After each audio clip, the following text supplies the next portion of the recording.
ಚಿಕ್ಕಮಗಳೂರಿನಲ್ಲಿ ಈಗ ಆಲ್ರೆಡಿ ಅತಿ ಹೆಚ್ಚಿನದಾಗಿ ಮಳೆ ಆಗ್ತಾ ಇರೋದ್ರಿಂದ ಎಲ್ಲೋ ಒಂದ್ ಕಡೆ ಅಲ್ಲಿರುವಂತಹ ಜನಜೀವನ ಕೂಡ ಅಸ್ತವ್ಯಸ್ತ ಆಗೋಗಿದೆ. ಪ್ರತಿನಿತ್ಯ ಓಡಾಡೋದು ಕಷ್ಟ ಆಗ್ತಾ ಇದೆ. ಮತ್ತೊಂದು ಕಡೆನಲ್ಲಿ ಭೂಕುಸಿತ ಕೂಡ ಆಗ್ತಾ ಇದೆ.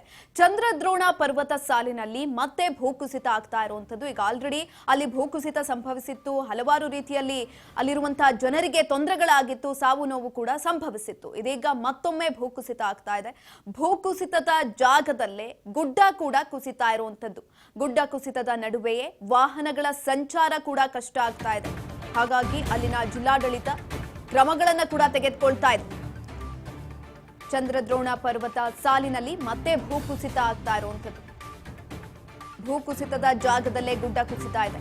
ವಾಹನಗಳ ಸಂಚಾರ ಕೂಡ ಕಷ್ಟ ಆಗ್ತಾ ಇದೆ. ಸಂದರ್ಭದಲ್ಲಿ ಗುಡ್ಡ ಕುಸಿತಾ ಇರೋದ್ರಿಂದ ಕಣ್ಮುಚ್ಚಿ ಕುಳಿತಿದೆ ಜಿಲ್ಲಾಡಳಿತ, ಪ್ರವಾಸೋದ್ಯಮ ಇಲಾಖೆ.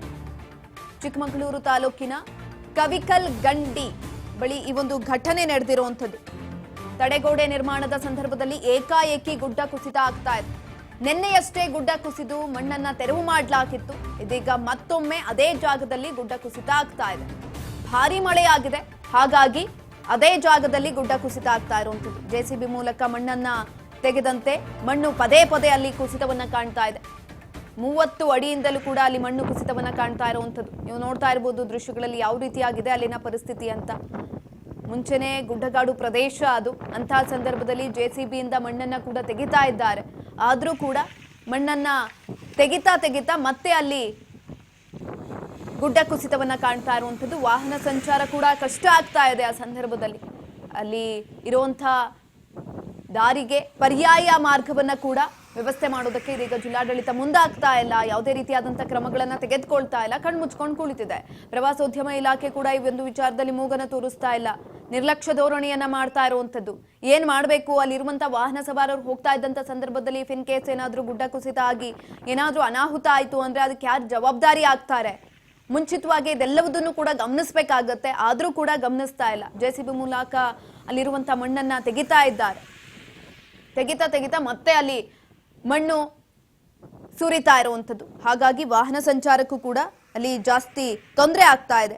ಪ್ರವಾಸಕ್ಕೆ ಏನಾದ್ರೂ ಹೋಗ್ತಾ ಇದ್ರೆ ಅದಕ್ಕಿಂತ ಮುಂಚೆ ಎಚ್ಚರಿಕೆಯನ್ನ ವಹಿಸಬೇಕು. ಕಾಫಿನಾಡಿನಲ್ಲಿ ಭಾರಿ ಮಳೆ ಆಗ್ತಾ ಇರೋದ್ರಿಂದ ಎಲ್ಲೋ ಒಂದ್ ಕಡೆ ಭೂಕುಸಿತ ಆಗುವಂತ ಸಾಧ್ಯತೆಗಳು ಹೆಚ್ಚಿನದಾಗಿರೋದ್ರಿಂದ ಈಗ ಆಲ್ರೆಡಿ ಗುಡ್ಡಗಳು ಕುಸಿತ ಆಗ್ತಾ ಇರೋದ್ರಿಂದ ಪ್ರವಾಸೋದ್ಯಮ ಇಲಾಖೆ ಕೂಡಲೇ ಏನಾದ್ರೂ ಒಂದು ಮಾರ್ಗಸೂಚಿಯನ್ನು ಕೂಡ ಹೊರಡಿಸಬೇಕಾಗತ್ತೆ. ಯಾಕಂತ ಅಂದ್ರೆ ಪ್ರವಾಸಕ್ಕೆ ಅಂತ ಆಗಾಗ ಅಲ್ಲಿ ಅತಿ ಹೆಚ್ಚಿನದಾಗಿ ಪ್ರವಾಸೋದ್ಯಮಿಗಳು ಬರೋದ್ರಿಂದ ಸೂಚನೆಯನ್ನ ಕೊಡಬೇಕಾಗತ್ತೆ. ಕಠಿಣ ಎಚ್ಚರಿಕೆಗಳನ್ನ ಕೂಡ ಕೊಡಬೇಕಾಗತ್ತೆ. ಈ ಸಂದರ್ಭದಲ್ಲಿ ಸತತವಾಗಿ ಮಳೆ ಆಗ್ತಾ ಇದೆ. ಮಳೆಯ ಆರ್ಭಟಕ್ಕೆ ಇಡೀ ಜಿಲ್ಲೆ ತತ್ತರಿಸಿ ಹೋಗ್ತಾ ಇರುವಂತದ್ದು.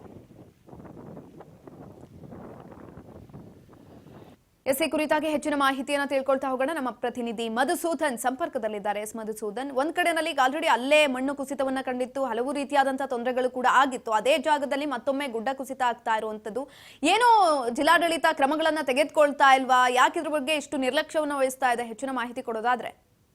ಖಂಡಿತವಾಗ್ಲೂ ಸುಕನ್ಯಾ, ಏನು ಕಳೆದ 2-3 ದಿನಗಳ ಹಿಂದಿಂದಲೂ ಕೂಡ ಈಗ ಮಳೆ ಆರ್ಭಟ ಚಿಕ್ಕಮಗಳೂರಿನ, ಅದರಲ್ಲೂ ಕೂಡ ಪ್ರಮುಖವಾಗಿ ಮಲೆನಾಡು ಭಾಗಗಳಲ್ಲಿ ಕೂಡ ಮಳೆರಾಯ ತನ್ನ ಆರ್ಭಟವನ್ನ ನಡೆಸ್ತಿರುವುದೊಂದು. ಅಂದ್ರೆ ಮುಂಗಾರು ಮಳೆಯ ಕೊರತೆಯಿಂದಾಗಿ ಎಲ್ಲೋ ಒಂದ್ ಕಡೆ ರೈತರು ಕೂಡ ಬೇಸರವನ್ನ ವ್ಯಕ್ತಪಡಿಸ್ತಿದ್ರು, ಇನ್ನು ಕಾಫಿ ಬೆಳೆಗಾರರಾಗಿರ್ಬೋದು. ಆದ್ರೆ ಈಗ ಮಲೆನಾಡು ಭಾಗಗಳಲ್ಲಿ ಸುರಿಯುತ್ತಿರುವ ಮಳೆರಾಯನ ರಭಸಕ್ಕೆ ಏನು ಈಗ ಆತಂಕದಲ್ಲಿ ಜನರು ಜೀವನವನ್ನ ನಡೆಸಿರುವುದು. ಅದರಲ್ಲೂ ಪ್ರಮುಖವಾಗಿ ಶೃಂಗೇರಿ, ಕೊಪ್ಪ ತಾಲೂಕುಗಳಲ್ಲಿ ಮಳೆ ಇನ್ನು ಹೆಚ್ಚಿನ ಪ್ರಮಾಣದಲ್ಲಿ ಆಗ್ತಿರುವಂತದ್ದು. ತುಂಗಭದ್ರಾ ನದಿಗಳು ಕೂಡ ಮೈದುಂಬಿ ಹರಿಯುತ್ತಿರುವಂತದ್ದು. ಆದ್ರೆ ನದಿಯ ಪಾತ್ರದ ಜನರಿಗೂ ಕೂಡ ಒಂದು ಎಚ್ಚರಿಕೆಯಿಂದ ಜೀವನವನ್ನ, ಅಂದ್ರೆ ನಿತ್ಯ ಜೀವನವನ್ನ ನಡೆಸಬೇಕು ಅಂತ ಕೂಡ ಒಂದು ಆದೇಶವನ್ನ ನೀಡಿರುವಂತದ್ದು. ಅದರಲ್ಲೂ ಕೂಡ ಪ್ರಮುಖವಾಗಿ ಏನು ನಮ್ಮ ಚಿಕ್ಕಮಗಳೂರು ತಾಲೂಕಿನ ಮುಳ್ಳಯ್ಯನಗಿರಿ ಹಾಗೂ ದತ್ತಪೀಠಕ್ಕೆ ಹೋಗುವ ರಸ್ತೆ ಏನು ಕವಿಕಲ್ ಗಂಡಿಯ ಬಳಿ ಏನು ಗುಡ್ಡದ ಕುಸಿತ ಆಗ್ತಾ ಇರುವಂತದ್ದು. ನೆನೆ ಕೂಡ ಗುಡ್ಡದ ಕುಸಿತ ಆಗಿತ್ತು. ಅದೇ ಜಾಗದಲ್ಲಿ ಕೂಡ ಏನು ಒಂದು ವಾಲನ್ನ ನಿರ್ಮಿಸಿದ್ರು. ಆ ವಾಲ್ನ ಪಕ್ಕದಲ್ಲಿಯೇ ಕೂಡ ಗುಡ್ಡ ಕುಸಿತಾ ಇರುವುದು. ಅಂದ್ರೆ ಜಿಲ್ಲಾಡಳಿತ ಹಾಗೂ ಪ್ರವಾಸೋದ್ಯಮ ಇಲಾಖೆ ಪ್ರವಾಸಿಗರನ್ನ, ಅಂದ್ರೆ ನೆನ್ನೆ ಕೂಡ ಏನು ಗುಡ್ಡ ಕುಸಿದೆ ಆ ಸ್ಥಳಗಳಿಗೆ ಹೋಗಿ ಮಣ್ಣನ್ನ ಹಾಕುವ ಕೆಲಸವನ್ನ ಮಾಡಿದ್ರು ಕೂಡ ಅಧಿಕಾರಿಗಳು. ಆದ್ರೆ ತಕ್ಷಣಕ್ಕೆ ಈಗ ಒಂದು ಆ ಮಣ್ಣನ್ನ ತೆರವುಗೊಳಿಸುವ ಕಾರ್ಯವನ್ನ ಮಾಡಿದ್ರು ಕೂಡ ಏನು ಪ್ರವಾಸಿಗರ ಸಂಖ್ಯೆ ಕೂಡ ಹೆಚ್ಚಾಗ್ತಿರುವಂತದ್ದು. ಅಂದ್ರೆ ವೀಕೆಂಡ್ ಆಗಿರೋದ್ರಿಂದ ಇವತ್ತು ಕೂಡ ನಾಳೆ ಅಂದ್ರೆ ಪ್ರವಾಸಿಗರು ಚಿಕ್ಕಮಗಳೂರಿಗೆ ಅತಿ ಹೆಚ್ಚಿನ ಸಂಖ್ಯೆಯಲ್ಲಿ ಕೂಡ ಬರ್ತಿರುವಂತದ್ದು. ಅಂದ್ರೆ ಮುಂದಿನ ಕ್ರಮವನ್ನ ಏನ್ ತಗೊಳ್ತಾರೆ ಅಂದ್ರೆ ಜಿಲ್ಲಾಡಳಿತ ಹಾಗೂ ಪ್ರವಾಸೋದ್ಯಮ ಇಲಾಖೆ ಯಾವುದೇ ರೀತಿಯಲ್ಲಿ ಕೂಡ ಪ್ರವಾಸಿಗರಿಗೆ ಒಂದು ನಿರ್ಬಂಧವನ್ನ ಇಲ್ಲಿಯವರೆಗೂ ಕೂಡ ಏರಿಲ್ಲ. ಅಂದ್ರೆ ಪ್ರವಾಸಿಗರು ಅಂದ್ರೆ ಒಂದು ದಿನಕ್ಕೆ ಒಂದು 800 ವೆಹಿಕಲ್ ಅನ್ನ ಬಿಡುವಂತಹ ಆದೇಶವನ್ನ ಹೊರಡಿಸಿದ್ದು ಜಿಲ್ಲಾಡಳಿತ. ಆದ್ರೂ ಕೂಡ ಅದೇ ಸಂಖ್ಯೆಯಲ್ಲಿ ಕೂಡ ಪ್ರತಿನಿತ್ಯವೂ ಕೂಡ ಅಂದ್ರೆ ಆ ಪ್ರವಾಸಿ ಸ್ಥಳಗಳಿಗೆ ಪ್ರವಾಸಿಗರು ಕೂಡ ಹೋಗ್ತಿರೋದ್ರಿಂದ ಎಲ್ಲೋ ಒಂದ್ ಕಡೆ ಅವರಿಗೆ ಮುಂದಿನ ಏನು ಯಾವುದೇ ರೀತಿಯ ಅಹಿತಕರ ಘಟನೆ ನಡೆಬಾರದು ಅನ್ನುವ ನಿಟ್ಟಿನಲ್ಲಿ ಕೂಡ ಜಿಲ್ಲಾಡಳಿತ ಹಾಗೂ ಪ್ರವಾಸೋದ್ಯಮ ಇಲಾಖೆ ಯಾವುದೇ ಕ್ರಮವನ್ನ ಕೈಗೊಳ್ಳದೇ ಇರೋದು ಈಗ ಆತಂಕ ಕಾರಣವಾಗಿರುತ್ತೆ. ಅಂದ್ರೆ ತಕ್ಷಣಕ್ಕೆ ಜಿಲ್ಲಾಡಳಿತ ಮತ್ತು ಪ್ರವಾಸೋದ್ಯಮ ಇಲಾಖೆ ಕೂಡ ಏನು ಜೊತೆಯಾಗಿ ಅಂದ್ರೆ ಪ್ರವಾಸಿಗರ ಹೆಚ್ಚಿನ ಸಂಖ್ಯೆಯಲ್ಲಿ ಹೋಗ್ತಿರೋದನ್ನಕ್ಕೆ ಕಡಿವಾಣ ಹಾಕಿ ಯಾವುದೇ ಅಹಿತಕರ ಘಟನೆ ನಡೆಯದಂತೆ ಕೂಡ ಎಚ್ಚರಿಕೆಯನ್ನ ವಹಿಸ್ಬೇಕು ಅನ್ನೋದು ಸ್ಥಳೀಯರ ಆಕ್ರೋಶ ಆಗಿರುವಂತದ್ದು. ಸುಕನ್ಯಾ, ಧನ್ಯವಾದಗಳು ಮಧುಸೂದನ್ ಹೆಚ್ಚಿನ ಮಾಹಿತಿಗಾಗಿ.